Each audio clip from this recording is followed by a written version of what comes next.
Hey guys, this is Matt Miller with Political Brawl News. Watch Kash Patel put a crazed Democrat in her place. When I served in the military and I served in classified environments, had this happened to me, I would have walked my resignation in immediately. This is not okay. Communicating these sorts of things in Signal is not okay. Targets, times, those kinds of things are absolutely classified, and we all know it. I know it. These people know it, you all know it. And the fact that we're having to have these conversations now means that I can't ask the questions that I need to ask about things like bioterrorism and biosecurity. And so I'd like to put you in check as well, sir, because you can't assume who I am any more than I can assume who you are, sir. I would like to move my questions, however, over to Director Gabbard, because you are the DNI. You do have an obligation and a responsibility. I'm going to speak to you specifically about the fact that you have spent much of your 40 days talking about the importance of making sure that we don't reveal classified information, making sure that we don't leak information. You're a former battalion commander in the Army. I don't think that you would have necessarily appreciated the kind of leaking of information that I believe absolutely did happen in this Signal channel and is worthy of a further investigation. In fact, this committee established something called 50 U.S.C. 3235A, and this committee, on a bipartisan, apartisan basis, requires you, the DNI, to swiftly notify Congress and the Intelligence Committee if you're aware of any sort of significant unauthorized disclosure or compromise of classified information, which I would argue this has all of the markings of being that. And so if you, as the DNI, see such a thing anywhere within your organization's purview, you have the obligation to begin an investigation to report back to us on that. Would this seem to qualify to you as something worthy of that investigation? Thank you for your question, Congresswoman. In this situation, Secretary Hegseth has the Yes or classification no? and You are the declassification DNI. authority over DOD information. This chat did not have the auspice of being a DOD chat. There's no such thing as labeling it as DOD. This was a chat amongst a great variety of people, and you, according to our law that we passed here bipartisanly, have an obligation when you think there has been a tangible, significant leak of information to instigate an investigation. Do you not think it's important to do such a thing? Well, the National Security Council is investigating no? this inadvertent leak. And again, I point to Secretary Hegseth as having the classification. I and would argue that declassification Secretary authority. Hegseth, if he had the dignity that he needs to have, should be walking his resignation in, because I believe that his probably is heading toward being relieved of his duty based on what I think are significant and illegal leaks, most likely. I would like it if you would please commit to this organization that you will follow the law, and I would like it if you would also investigate what is likely to be more than just this chat. Because if there's one, there's more than one. If there's smoke, there's fire. Would you please obligate yourself and your organization to that investigation? Yeah, Congresswoman, yes, I will follow the law. Thank you. I appreciate that. And Director Patel, I learned just recently that you only heard about this yesterday, which blows my mind since I heard about it 2 days ago, and I'm just a low on the dais, junior chipmunk here. Did you really only hear about this yesterday? The exact timeline I'm not aware of, but yeah, I think it was yesterday or the night before. And now that another day has passed, do you believe... Well, actually, it was the night before the hearing. Now that another day has passed, do you believe that it's now time potentially for the FBI to open an investigation into this? I'm not going to comment on that.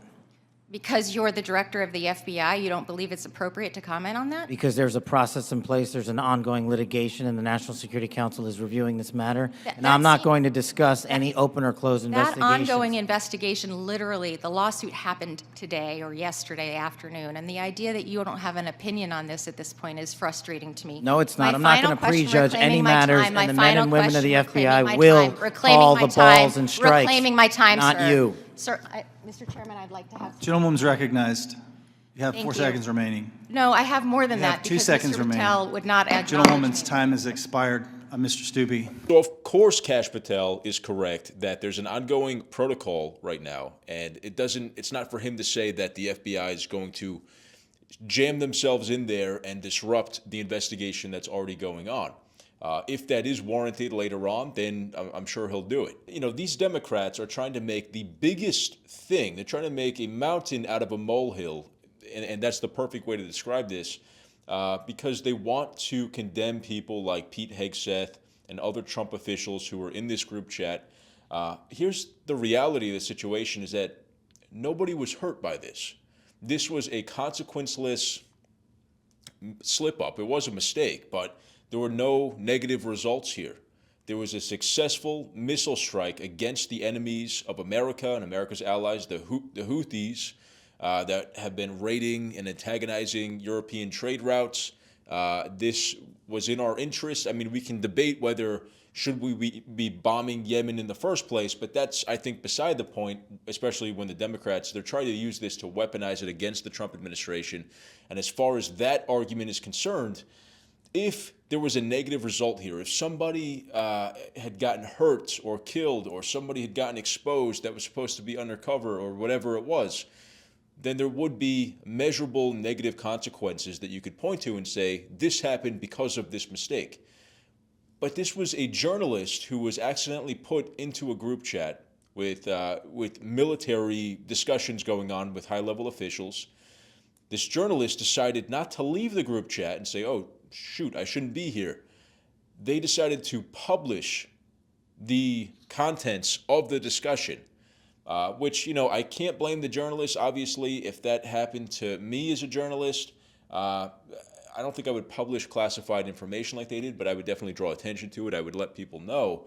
But this journalist actually went and published the classified information that was being discussed, the sensitive information that was being discussed. So who actually did the potentially detrimental action here was this journalist. You know, if this information was so sensitive and if it got out that it would jeopardize the interest of the United States, the national security of the United States, this anti-Trump, far-left, deranged journalist is the one who did that. You know, so I think that that's the action that is the most condemnable here. You know, it shouldn't have happened in the first place. It shouldn't have been a mistake that could happen. You know, we'll get to the bottom of who actually put this journalist in the group chat. Mike Waltz is taking the heat for it, and he's taking responsibility for it, but he says he himself didn't even have this contact information. So it might have been a staffer, it might have been somebody else intentionally possibly doing this. But I just want to bring this back to no harm, no foul. This was not a catastrophe. This was a small mistake that they're trying to drum up into this massive deal when it really isn't. You know, I mean, think about this. I don't know who got fired when Joe Biden bungled the Afghanistan withdrawal and got 13 Marines killed and many more people hurt, and it was a total chaotic disaster. Who got fired for that? You know, that was a disaster of epic proportions. The Biden administration was riddled with real disasters, real mismanagement of our military, of our economy, of all this stuff. And we had a geriatric, not all there president, which I would put up here as far as severity of threatening national security as a condemnable action. This group chat thing, somebody got the wrong text message, is down here. And the Democrat and the mainstream media is trying to put it up here. It's not. And there's no way to spin this so that you can say that this is the worst thing in the world. So anyway, let me know what you guys thought of Kash Patel firing back and putting this Democrat in her place. What do you think of the Democrats trying to make the biggest deal out of this small slip-up? Let me know in the comments. If you liked the video, please leave a like and subscribe to the channel and ring the notification bell so you guys get notified when we post brand new videos to Politibrawl and Politibrawl News. Thank you so much for your support, and I'll see you next time.